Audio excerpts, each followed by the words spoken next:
The fall lasted 3 seconds. She knew because she counted them, not from calm, not from composure, but because her mind seized on the count the way a drowning person seizes on anything solid. 1. The ground vanished beneath her feet, and the cold air rushed up. 2. She heard Charles's voice from above, already distant, already retreating. 3. Then the stone floor of the den came up and hit her like a punishment. She landed hard on her shoulder and rolled, with the impact cracking through her bones, the breath leaving her body in one sharp expulsion. For a moment she could only lie there on her back in the absolute dark, staring at nothing, chest heaving, mind still 3 seconds behind her body. The opening above her was a narrow rectangle of torchlight, growing smaller as her eyes adjusted. The silhouette of a man stood at its edge. Charles. She said his name before she understood what she was seeing. Charles, and give me your hand. He stepped back from the edge. The torchlight shrank as something heavy was dragged across the opening above. Stone grinding against stone. Then darkness, total, complete, without mercy. Maureen pressed her palms flat to the ground and pushed herself upright. Her shoulder screamed. She ignored it. Her wolf blood was already working, the pain dulling at the edges, the bruised tissue beginning the slow crawl toward repair. But she barely noticed that either, because something in the dark had noticed her. She felt it before she heard it. A pressure change, a shift in the weight of the air, the way the atmosphere in a room changes when something enormous begins to move. Then the smell hit her. Animal and iron and something ancient underneath. A musk so thick it coated the back of her throat. And then the sound. Starting low, below the range of normal hearing, and felt in the teeth and the sternum before it became a growl, rising and rising until it filled the den like water fills a sealed room, pressing against every wall, against her skin, against the inside of her skull. She ran. Pure instinct. No thought. Her body made the decision before her mind had finished processing what her senses were screaming at her, and she ran blind into the dark with her hands out in front of her and the growl shaking the air at her back. Her boots hit uneven ground and she stumbled, caught herself, kept moving, and then something massive clipped her from behind. Not a full hit. If it had been a full hit, she would have been dead. It was the edge of a paw, a glancing blow, but it was enough to send her spinning sideways into the wall. Her cheek connected with stone. She tasted blood. She pushed off the wall immediately, changed direction, and this time she saw it. The Devourer had stepped into a shaft of pale light that fell from somewhere far above, a crack in the den ceiling too small for escape, but wide enough to bleed moonlight onto the floor. What it illuminated made her steps falter for just one heartbeat. It was enormous. Bigger than anything she had ever seen in her years as a wolf. Bigger than the oldest alphas in their shifted forms. Bigger than the stories the elders told to frighten young pups into obedience. It moved on 4 limbs built for killing. Haunches like boulders, shoulders that rolled with a terrible fluid grace. Its coat was the absolute black of a sky without stars. Its head swung toward her, and its eyes caught the moonlight. Silver. Pale silver gray and burning, and she ran. But in that single faltering heartbeat, something had pressed itself into her awareness against her will, the way a splinter presses into a thumb, small and sharp and impossible to ignore. Something about those eyes, not the hunger in them, though the hunger was real and vast and looking directly at her. Something beneath the hunger. Something that did not belong on the face of a mindless beast. She didn't have time to think about it. The Devourer came off its haunches and hit the ground running. She heard it behind her, the rhythm of its movement different from a wolf, heavier and faster at once, the ground shuddering beneath each stride. She cut left without warning, pressing herself into a narrow channel between 2 jutting outcroppings of rock, too tight for its bulk. She heard it pull up short, heard the frustrated crash of its body against stone, and she kept moving, deeper into the channel, hands tracing the wall, until the channel opened into a wider space, and she had 3 precious seconds to breathe. Her shoulder still ached. Her cheek was wet. She pressed her back against the wall and listened. The growling had stopped. That was worse, somehow, than the growling. She controlled her breathing, in through the nose, slow, deliberate, and let her wolf senses do what they were built for. She could hear it, pacing, the heavy, deliberate footfalls circling the outer edge of the space she had found, unhurried now, systematic. It was not frantic. It was not confused. It was patient. The understanding settled into her stomach like cold water. It knew this den. Every passage, every channel, every dead end. It had all the time in the world, and she had none. Sooner or later, she would have to move. And when she moved, it would be ready. She pressed 2 fingers to the bite mark on her neck. Still tender. Only last night. Charles's teeth at the base of her throat, the flare of pain followed by warmth, the bond mark settling into her skin the way it was meant to. She hadn't thought twice about it. She was a wolf. Mating bites were as natural as breathing. Every bonded pair wore one. She had touched it this morning with a kind of quiet wonder, this proof of belonging, of the prophecy finally made real in flesh. Your daughter shall be mated to a king. She closed her eyes, opened them. Her mother had wept when the seer delivered those words. Her father had read them as elevation, as destiny, as the gods finally remembering that the Crane family existed. And Maureen had believed it through every month of courtship, unbelieved it when Charles arrived at her father's gate unannounced and smiled at her like she was a problem he was delighted to have found. She had believed it last night when his teeth found her neck. She had been so certain of what the mark meant. She was less certain now, crouching in the dark beneath a castle she had lived in for 3 weeks, listening to the beast that was hunting her, and understanding, with a clarity that felt like grief, that Charles had not marked her for love. He had marked her so she would be the right kind of food. The pacing stopped. Silence. And then, without warning, the Devourer came through the darkness fast and low, and she had less than a second.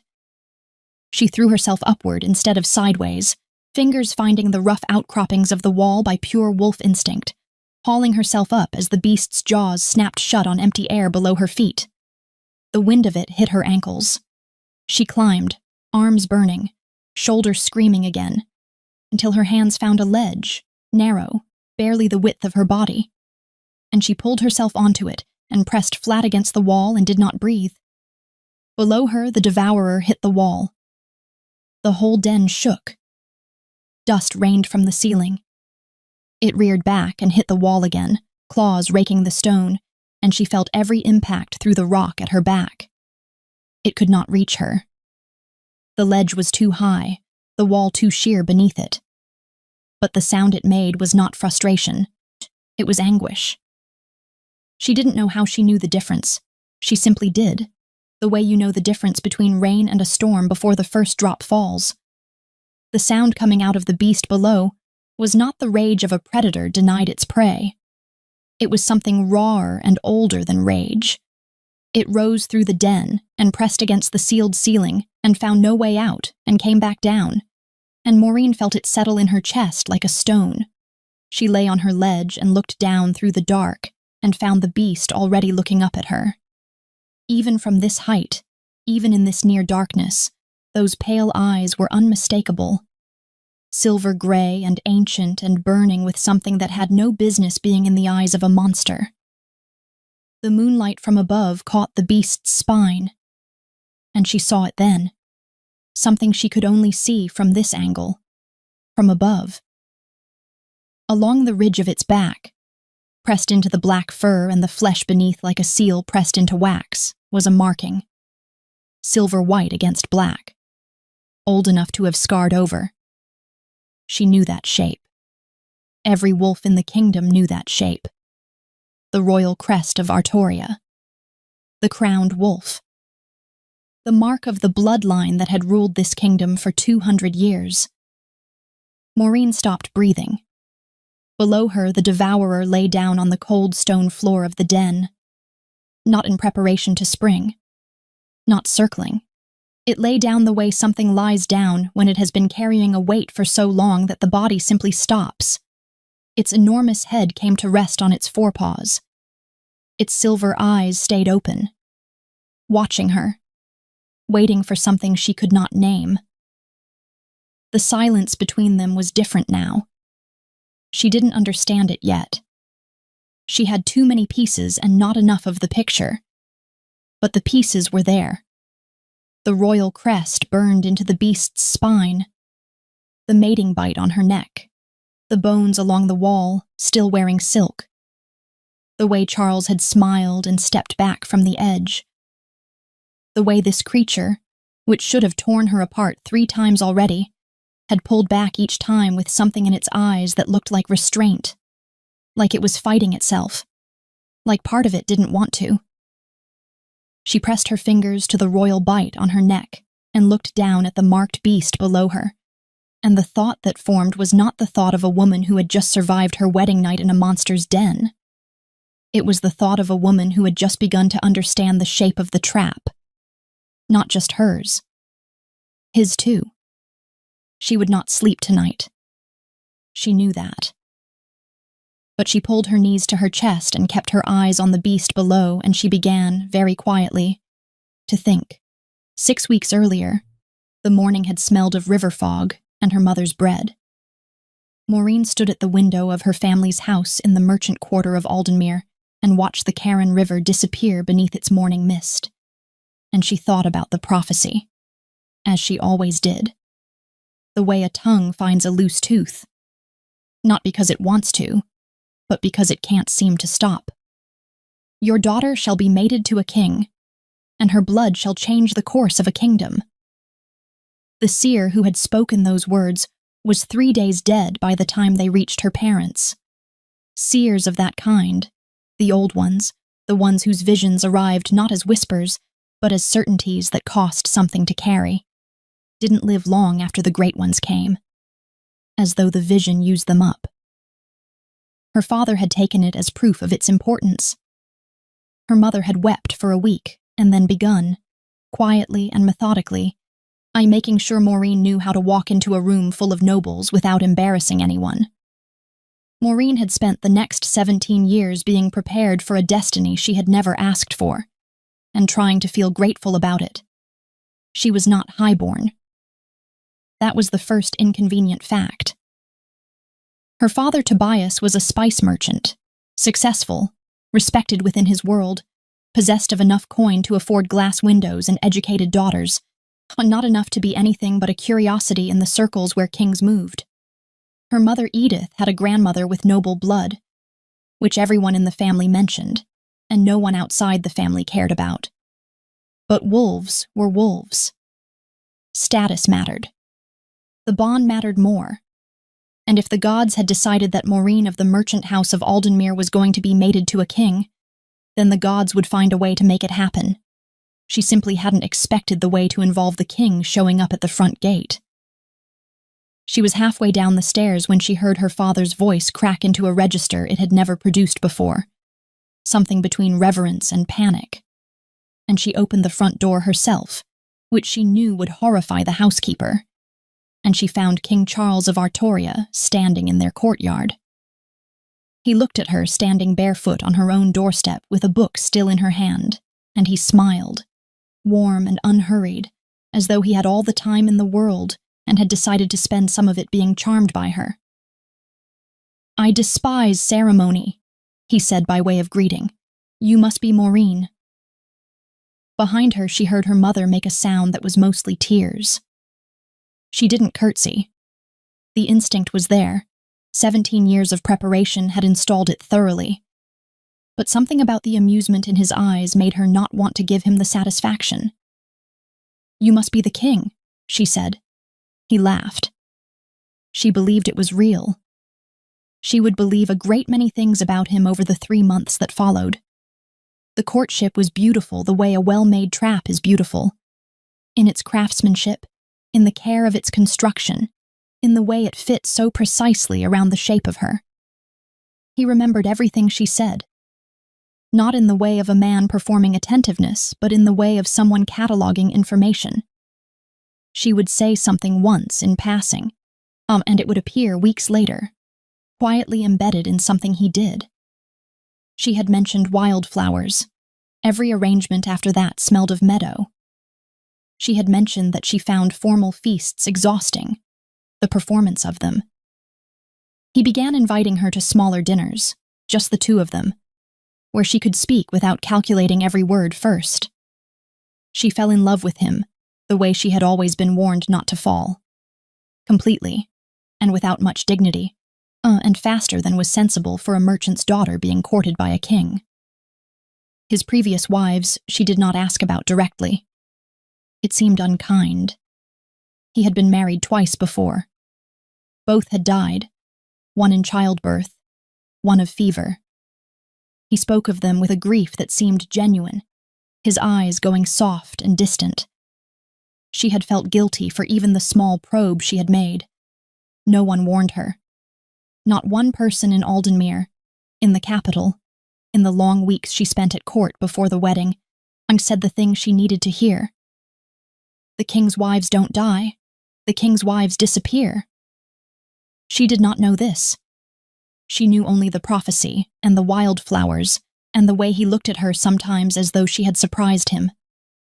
She knew the warmth of the mating bite when it came, his teeth at her neck, pain sharpening into heat, sharpening into the deep, settling sensation of the bond mark, familiar and right, the most natural thing in the world for two wolves to share.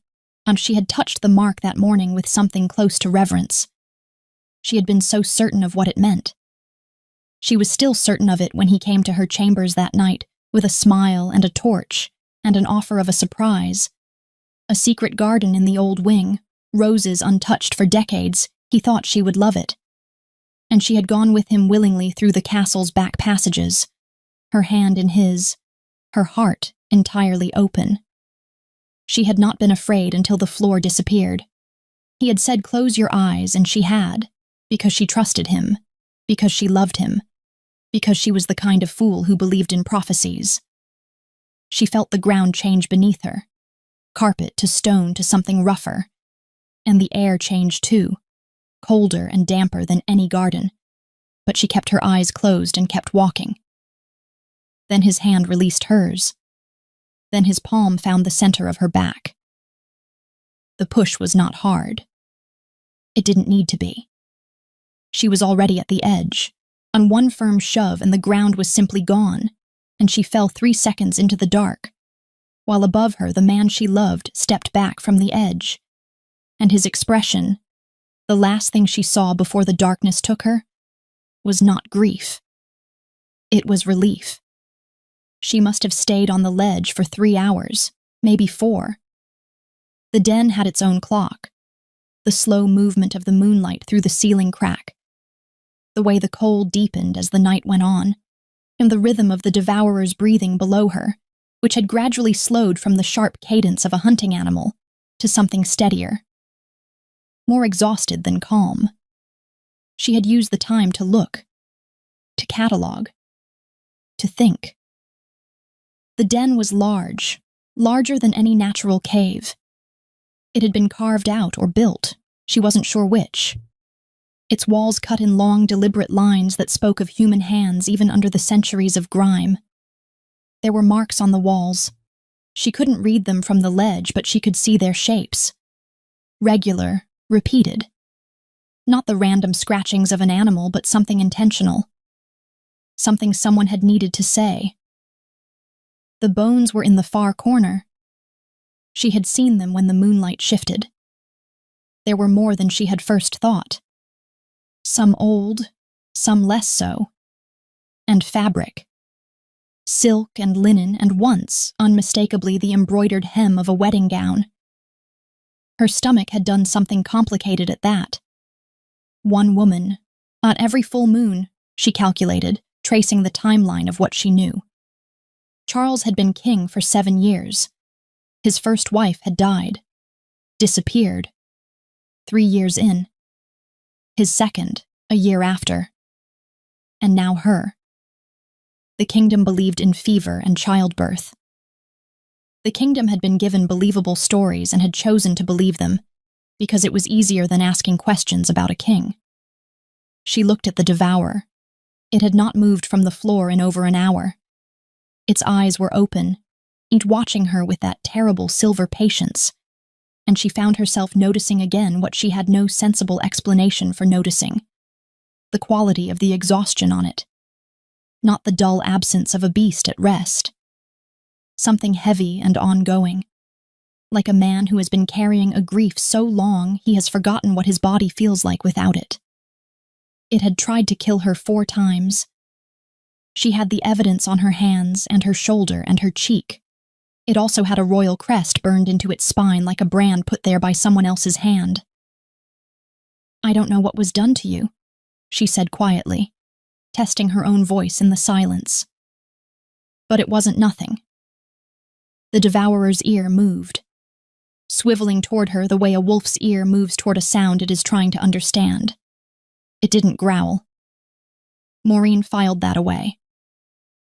She looked up at the sealed ceiling, at the crack of moonlight and the stone that had been dragged across the only opening, and she felt the full shape of where she was settle into her body, like a stone dropping into still water.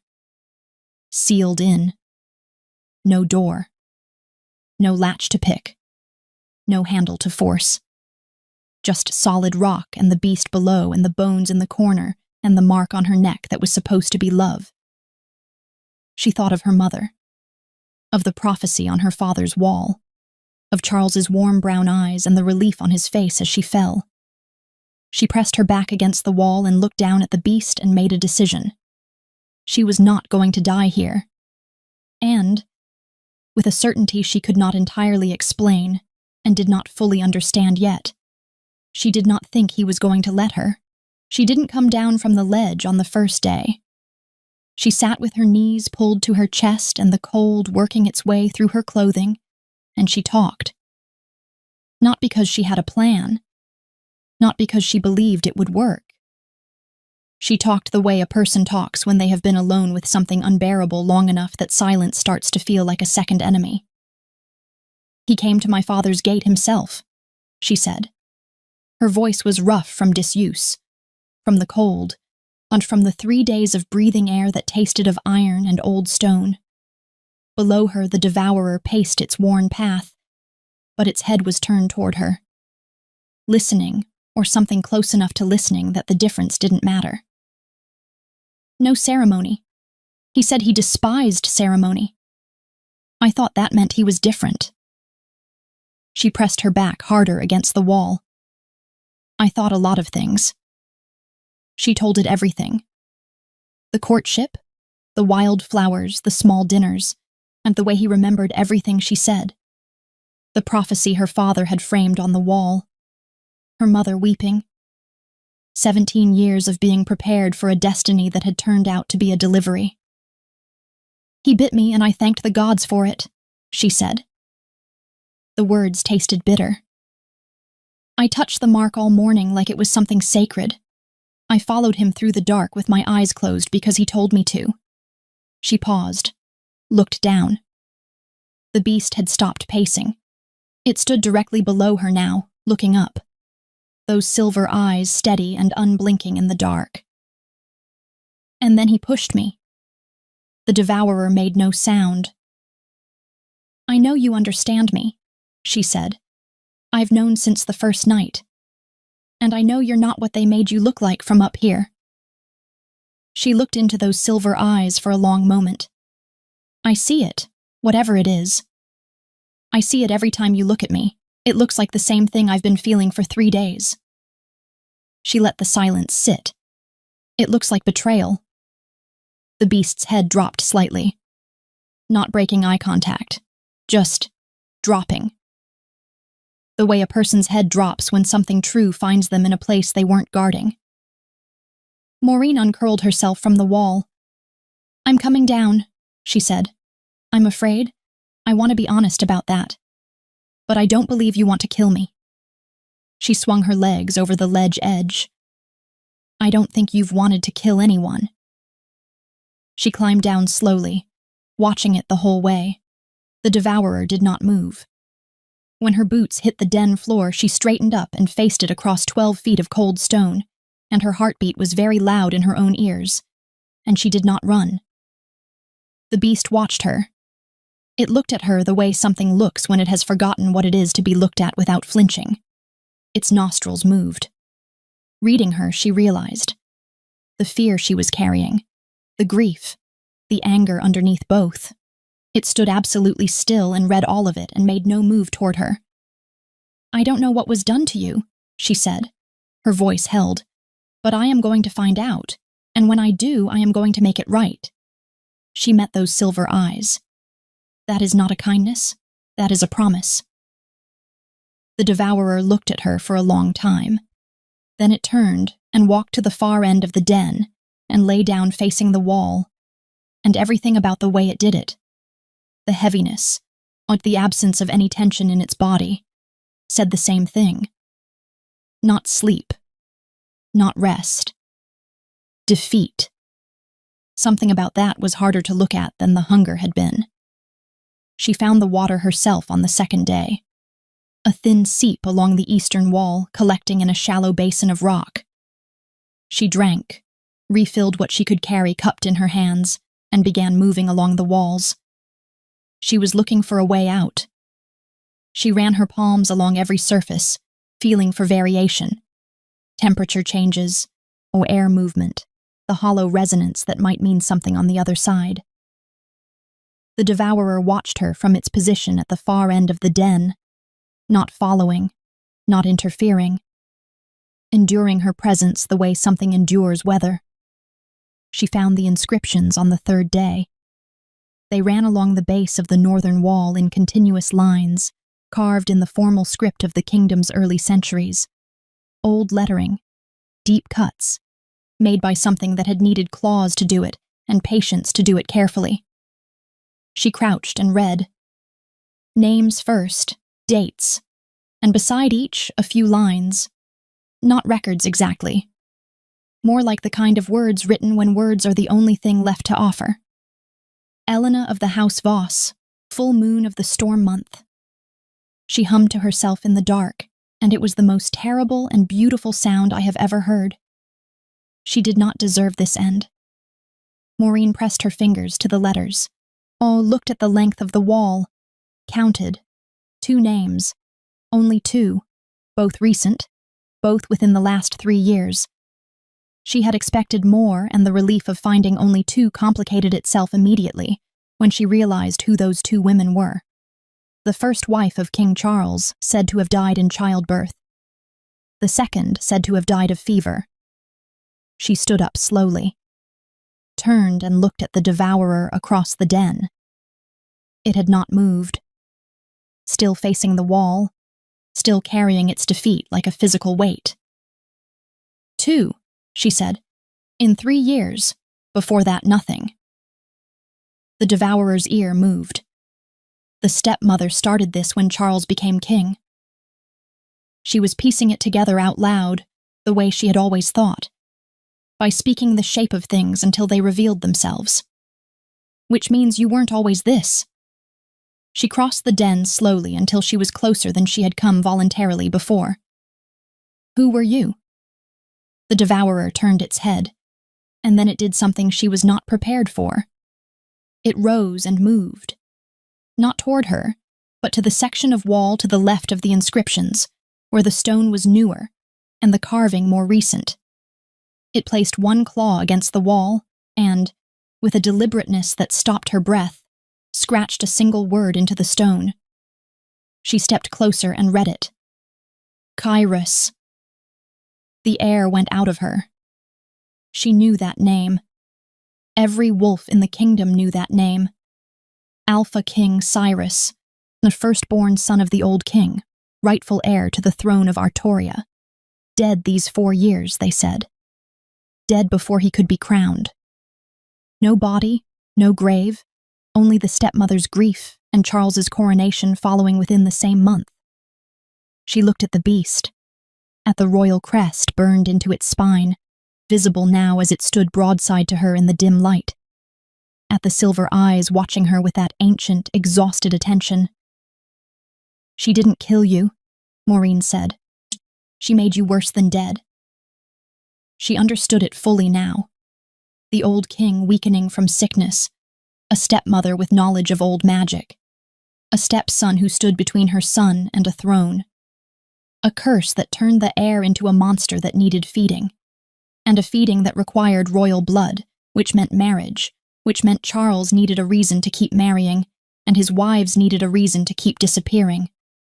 A perfect sealed system of cruelty, built to last indefinitely. She thought of her parents, of the prophecy on the wall, of how easy it was to build a trap around a person if you understood what they believed in. The anger arrived. Quiet and deep and entirely resolved. "I'm going to find a way out of this wall," she said, "and then I'm going to burn what they built to the ground." She held Cyrus's gaze. "Both of ours. I mean that." The beast looked at her. Something moved in those silver eyes, too complex to name, too deliberate to dismiss. He held her gaze for 3 full seconds before looking away. She took it for what it was. A beginning. The days that followed made the beginning of something she hadn't planned for. She talked while she worked the walls. That was how it started. Filling the silence because silence made the den feel smaller, narrating her thinking out loud because that was how she thought best. But gradually, almost without her noticing, it became less narration and more conversation. She would say something and pause, and Cyrus would respond. Not with words, but with the precise, legible language his body had developed over years of needing to communicate without one. The ear swivel for attention. The slow blink for understanding. The particular angle of the head that meant she had said something that landed somewhere real. She learned his vocabulary, and he learned hers, and the distance between them closed not dramatically but by degrees. By the slow daily accumulation of proximity, of her voice and his attention, and the growing ease of being known. On the 9th day, she sat with her back against the northern wall, reading his inscriptions again. And he came and lay down 6 feet away. And neither of them made anything of it. On the 11th day, she was working a section of wall near the western corner, a spot she had identified from the resonance beneath her palms, and she felt him settle behind her, close enough that the warmth of his body reached her through the cold. She didn't stop working, but she felt steadier. She thought about that later. How steady she felt with a beast at her back. The full moon came on the 14th day. She knew it before she felt it. Cyrus told her in his way, the restlessness returning, that agitated pacing she recognized from her first night, his eyes clouding with something between dread and shame. He kept deliberate distance from her in a way that felt like protectiveness wearing the costume of withdrawal. "The hunger's coming," she said, the 2nd day of it. Not a question. He stopped pacing, looked at her, looked away. "It is not your fault," she said. "Whatever happens, none of this has ever been your fault." He looked at her then, with those silver eyes gone entirely unguarded for just a moment, and what was in them broke something open in her chest that she didn't have the vocabulary for and didn't try to name. On the night of the full moon, the stone above them ground aside. Moonlight flooded down, and a figure fell from the opening and hit the floor hard. And before Maureen had drawn her next breath, the hunger took Cyrus. She saw it happen, saw the control he had built across 14 days stripped away in seconds by something older and stronger than will. And he was across the den before the girl had found her feet. Maureen moved. She crossed the space and put herself between them and threw her arms wide and said, "Stop!" The girl behind her screamed. Maureen felt the heat of Cyrus at her back, close enough to feel every breath he drew, and she did not move. "Grace," she said without turning. The girl had screamed a name at some point. She'd caught it. "My name is Maureen. Move to the left wall, slowly." She heard scrambling behind her. Then she turned and faced Cyrus. He was shaking. Not in motion, still as stone, but the stillness itself vibrated, every muscle locked in a war between the hunger raking through him and something it couldn't quite override. His eyes found her face and held it, and they were desperate in a way that reached through all the noise of the hunger and pressed directly on the place in her chest that had been opening for 14 days. "I know," she said quietly. She stepped toward him. "I know how bad it is. I know you can hear me underneath it." She reached up and placed her palm against his jaw, the way she had on the 11th day. "She is under my protection, and you are stronger than what they made you." She held his gaze. "Stay with me, Cyrus." The sound that came out of him then moved through the den and pressed against the walls and had nowhere to go. And it was the most human sound she had ever heard from an inhuman throat. The shaking slowed. The hunger didn't leave. She could see it in the tension around his eyes, the locked line of his jaw. But it became something he was holding, rather than something holding him. He breathed, slow and ragged and controlled. His eyes stayed on her face. Grace, pressed flat against the far wall, made a sound that was mostly disbelief. Maureen kept her hand where it was until the worst had passed. In the days after, she worked the western wall with everything she had. Grace worked beside her. It had started the morning after the full moon. Maureen had risen before the light shifted and gone straight to the hollow section of the western wall, and within the hour she had heard footsteps behind her. Grace, still in her torn wedding gown, stood a few feet back with her arms crossed over her chest, and her chin lifted in a way that said she had made a decision and wasn't inviting debate. "Tell me what we're doing," she said. Maureen told her everything: Cyrus, the stepmother's curse, Charles's machinery, the inscriptions on the wall. Grace listened without interrupting. When it was done, a short silence settled. "He came to my village," Grace said. Her voice was controlled, barely. "Said a seer named me his fated mate. My mother wept from happiness. My father told the whole village." She looked at the wall. "My younger sister kept saying, 'You're going to be a queen, Grace.' She was so proud." Her jaw tightened. "She still thinks I'm in the castle right now, eating from silver plates." Maureen set down the rock she'd been using. She turned and faced Grace fully. "When we get out of here, your sister will know exactly what you survived, and the man who put that look on your mother's face will answer for it." She held Grace's gaze. "I promised you protection. I meant all of it." Grace searched her face for a moment, looking for cracks. Found none. "Then let's get through this wall," she said. They worked until their fingers bled. Shoulder to shoulder, taking turns against the hollow section, finding a rhythm, one striking while the other listened for any change in the resonance beneath the stone. There was no progress. The wall held. Of course it held. It had been built to contain something far stronger than either of them. Maureen sat back on her heels and looked at her hands. Then she looked at Cyrus. He was in his corner. He had been in his corner since Grace's arrival, watching, present, but withdrawn in a way that felt less like distance and more like erasure, as though he had watched her place herself in front of Grace and understood something from it, that had taken the last of whatever had been sustaining him. She crossed the den and sat down in front of him. He looked at her with eyes that were present and exhausted and had given up. "I can't do it alone," she said. He looked at the wall. Away. "Cyrus." She waited until those eyes came back to her. "I know what defeat feels like.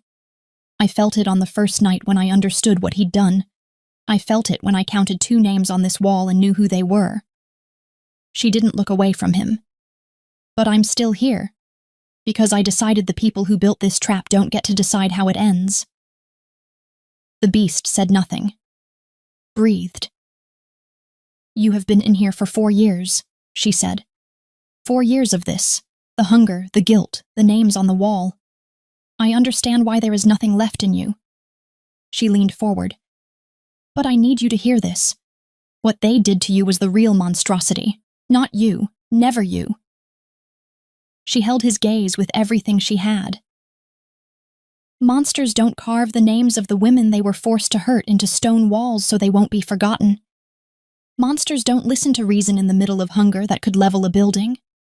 But you did both. Her voice was low and steady and entirely without performance.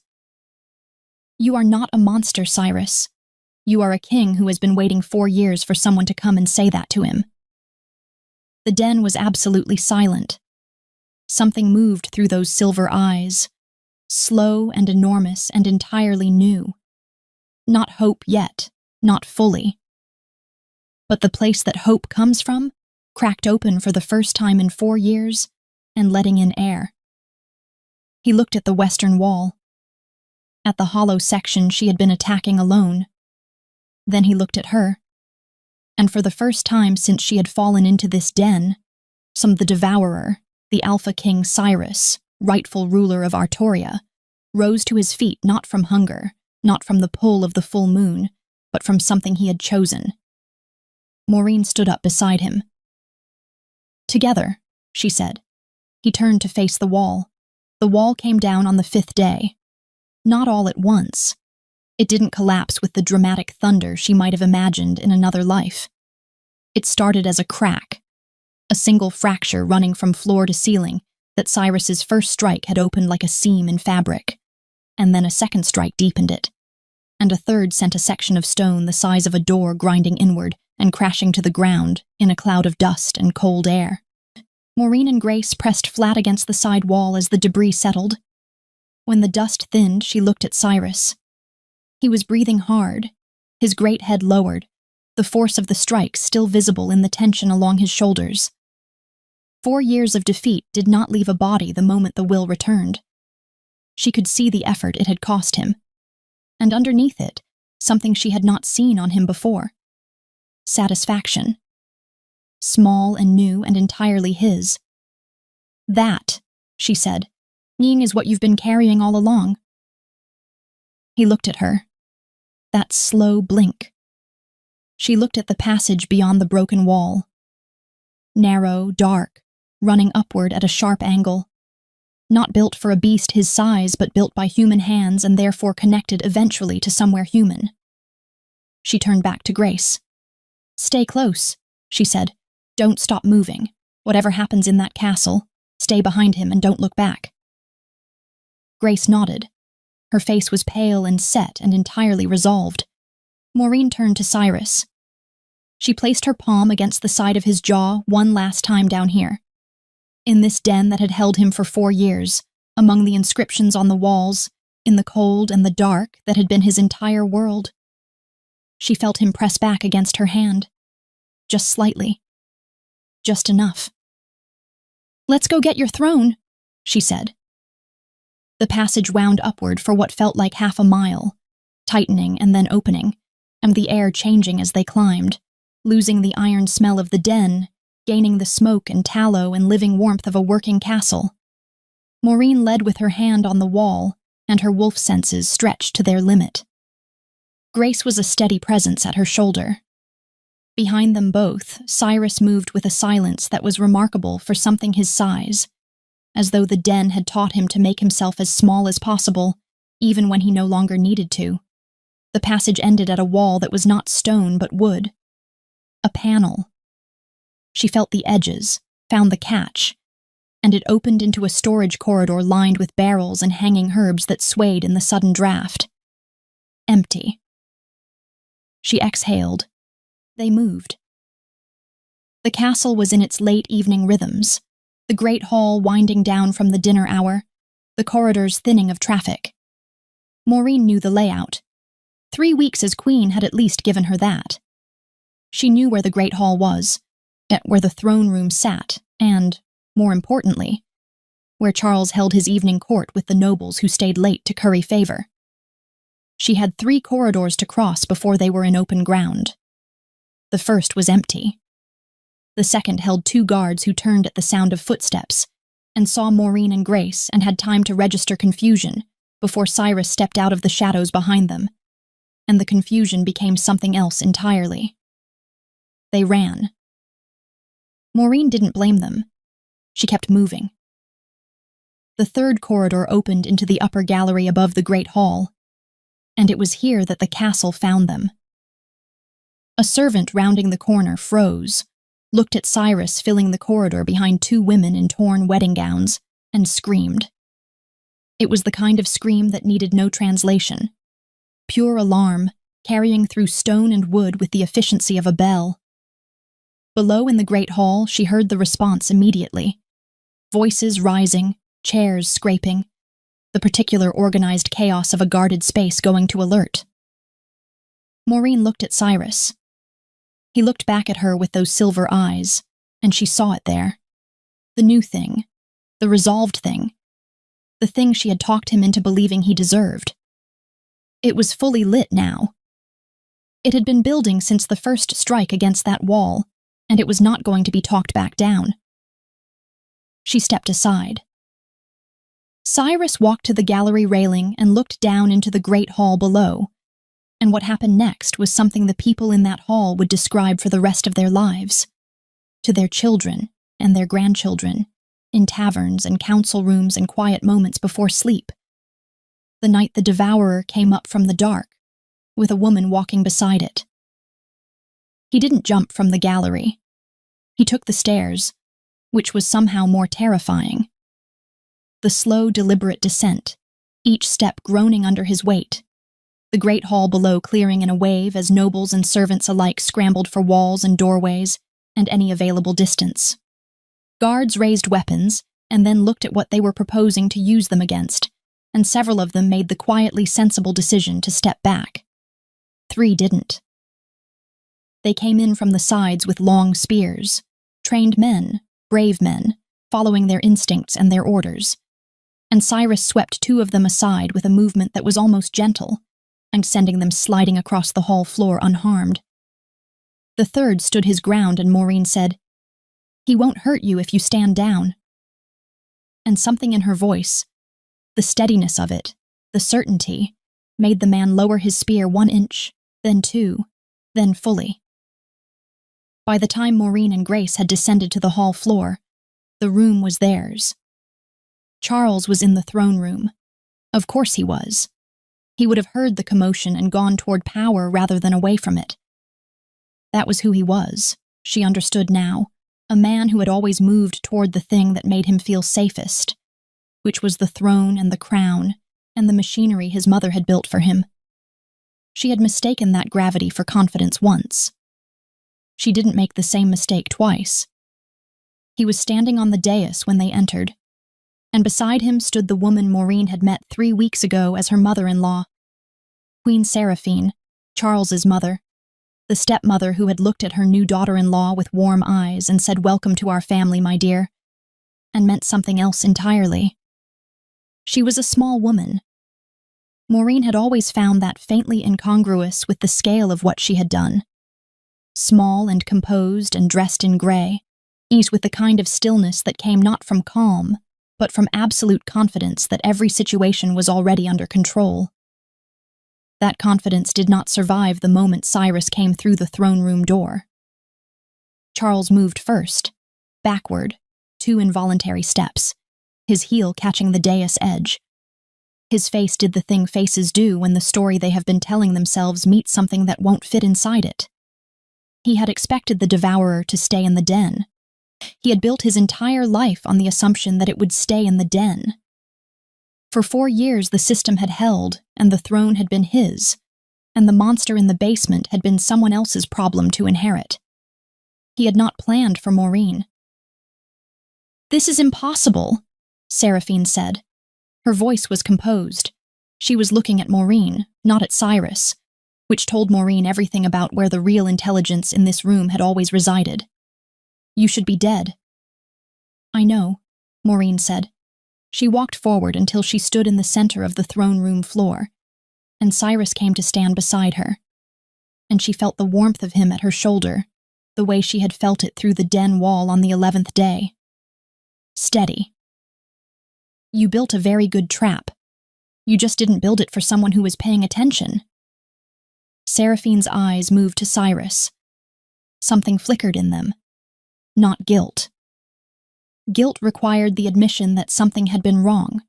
What moved through her face was closer to calculation, the rapid reassessment of a position that had just changed. It was necessary, she said. The curse required feeding. The alternative was letting it destroy the royal bloodline entirely. I was protecting... You were protecting your son's crown, Maureen said. The words came out very flat and very clear. The way words come out when anger has been sitting with them long enough to burn away everything unnecessary. Not you cursed a man who trusted you. You fed women to him. Women with families. Women with sisters who still think they are eating from silver plates.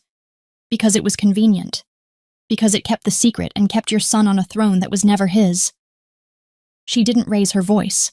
She didn't need to. And you told yourself it was necessary so you wouldn't have to use the word that fits. The throne room was very quiet. Seraphine looked at her with those calculating eyes and said nothing.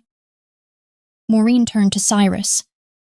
He was looking at his stepmother with 4 years of the den in his face. The hunger, and the guilt, and the names on the wall and the cold and all of it. Everything she had watched him carry since the night she had come down from the ledge and found him already defeated. He was looking at the architect of all of it, and his jaw was locked, and his silver eyes were burning. Maureen reached up and placed her hand against his jaw. He didn't look away from Seraphine, but she felt him breathe. You are not a monster, she said quietly, only for him. You never were, and it is finished now. She pressed her palm flat against the royal crest on his spine. That silver-white brand, Seraphine's mark, the seal of the curse pressed into his flesh 4 years ago in the dark. She felt it beneath her hand, like a coal still holding heat, and she felt the mate bond on her neck pulse in answer. The royal blood Charles had given her to feed the beast. Repurposed now. Turned back on the magic that had made him. She hadn't planned this. She didn't fully understand it. But some things don't require understanding. Some things require only the willingness to press your hand against someone's wound and hold it there. The warmth built between her palm and the brand. Cyrus went rigid, a full-body shudder moving through him, violent and prolonged, and she kept her hand exactly where it was and didn't flinch. The shudder deepened. The black fur beneath her palm shifted. The enormous body beside her seemed to compress and expand at once, as though something that had been forced into a wrong shape for 4 years was being allowed, finally, to remember its true one. Grace, standing in the doorway, made a sound she would later be unable to describe. Charles stumbled off the dais entirely. Seraphine stood very still and watched her work come undone. The transformation took longer than it should have. 4 years of the curse had layered itself deep, but it finished the way all necessary things finish, not with fanfare but with a kind of quiet inevitability. The moment the last of it resolved, Maureen's hand was no longer against black fur. It was against warm skin. She looked up. He was tall. Taller than Charles, taller than most men she had seen. Broad across the shoulders with the build of someone who had trained for war before a curse had redirected all of that into something else. His hair was dark, his jaw sharp, and his eyes, silver gray, pale and burning and ancient, were the same eyes she had been reading for weeks in the dark. He looked down at her, and she looked up at him, and neither of them spoke for a moment, because there was too much in the way of speech, and it didn't matter. And none of the words mattered yet, because the recognition between them was already complete. Had been complete since the night she had come down from a ledge toward a beast that everyone alive would have run from and said, "I see you." "Cyrus," she said. Just his name, testing it in the open air. His hand came up and covered hers where it still rested against his chest, and he held it there. "Maureen," he said. His voice was hoarse from 4 years of disuse, and it was the most beautiful sound in the throne room. Behind them, Seraphine moved. She didn't get far. The guards who had been standing at the walls, the ones who had lowered their weapons in the hall, the ones who had served this castle their whole careers and seen things tonight that rewrote everything they thought they knew, stepped forward without being asked. They had served a king once. They recognized one now. Charles made a different calculation. He looked at his mother being detained, looked at Cyrus alive and standing in the throne room, looked at the assembled guards and the 2 women in torn wedding gowns, and the complete absence of anyone in the room who was going to help him. And he sat down on the dais steps and put his face in his hands. Maureen looked at him for a long moment. She thought about the wildflowers, the small dinners, the way he had smiled at her father's gate like she was a problem he was delighted to have found. She felt nothing for him now, not even anger. The anger had been spent usefully, and there was nothing left of him worth wasting it on. She turned back to Cyrus. He was still looking at her. He had not stopped looking at her. "Your throne," she said. Something moved across his face. Not a smile yet. His face had forgotten the shape of smiling, but the precursor to it, and the place a smile comes from. "Our throne," he said. The council assembled within the hour. They came quickly, some still pulling on robes, all of them arriving to find Alpha King Cyrus standing at the head of the throne room, silver-eyed and undeniable, and whatever version of the night's events they had heard on the way in dissolved the moment they saw him. He told them everything. The curse, the den, the women. He spoke the names of the 2 wives from the inscriptions on the wall, clearly into the record, so they would never be reduced again to fever and childbirth. The weight of what had been done in the basement of their own castle settled over the room like a stone. When he finished, the senior counselor, a gray-haired wolf who had served the old king before any of this began, rose from his seat and bowed. One by one, the rest followed. Seraphine was brought forward, and she had composed herself. She was always composed, always calculating. She stood before the council with her hands folded and her chin level. "I acted in the interest of the kingdom," she said. "The beast required." "You required," Cyrus said, quietly. The way a door closes on something finished. "The kingdom needed nothing that could not have been solved by the truth. You chose this because it was easier than justice." His silver eyes held hers without heat, with the cold clarity of a man who had 4 years in the dark to understand exactly who put him there. "And it ends here." He looked at the senior counselor. A single nod. Execution at dawn. For dark sorcery, conspiracy, and the murders of 2 queens of Artoria. Seraphine received it without expression and was escorted out, and the doors closed behind her. And no one spoke for a moment. Charles was brought in next. He looked smaller than he had at her father's gate. Hollowed out, and the borrowed story collapsed, nothing underneath. He stood before the council and did not raise his eyes. Cyrus looked at him for a long moment, and Maureen watched his face during that silence, saw something move through it that was more complicated than rage or mercy.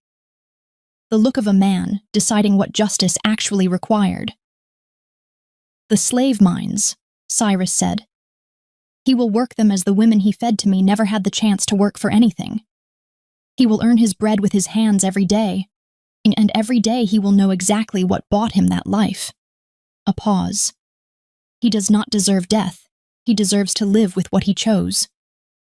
Charles was escorted out without a word. The room exhaled, and then Cyrus turned, and his silver eyes found Maureen at the edge of the council floor, and everything else stepped back. He crossed to her.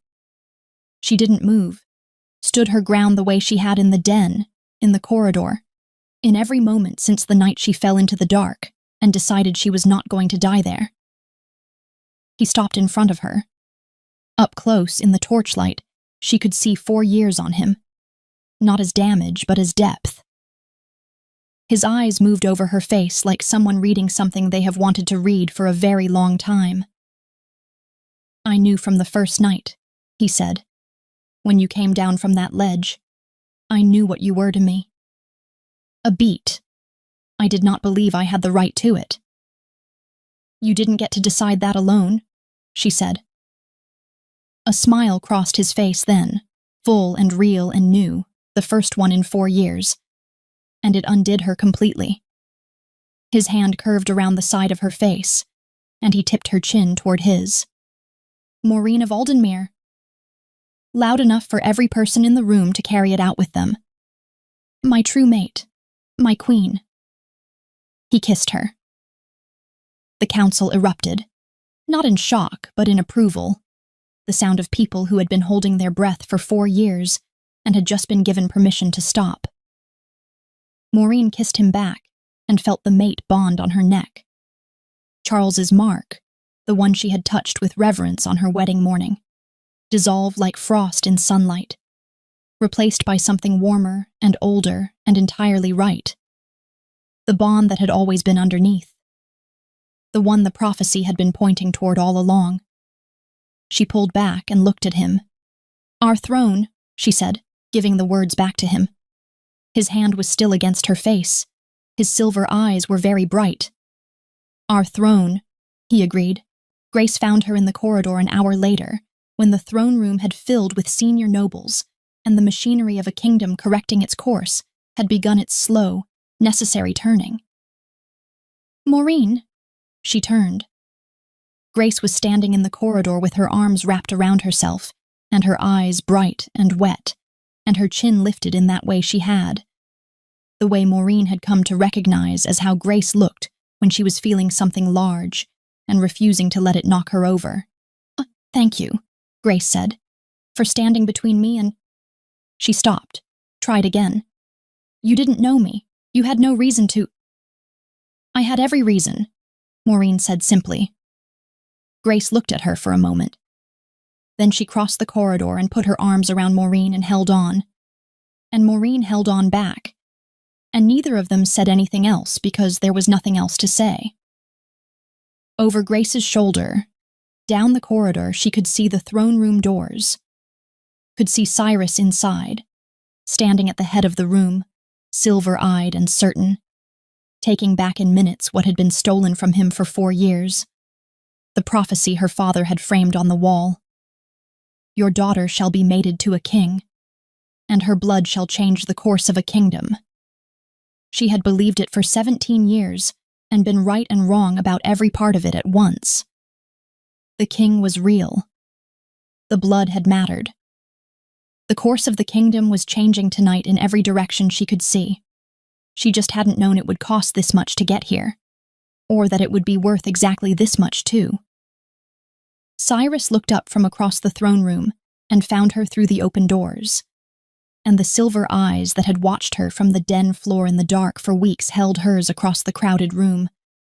She didn't look away. Neither did he. If this story moved something in you, if you felt every moment in that den, every choice Maureen made, and every silent answer Cyrus gave her in the dark, then you are exactly who this channel was made for. Subscribe, so you never miss the next story. Leave a comment below. Tell me which moment stayed with you. And if you know someone who loves a romance where the love is earned through fire, share this with them. There are more stories coming, and they are waiting for you.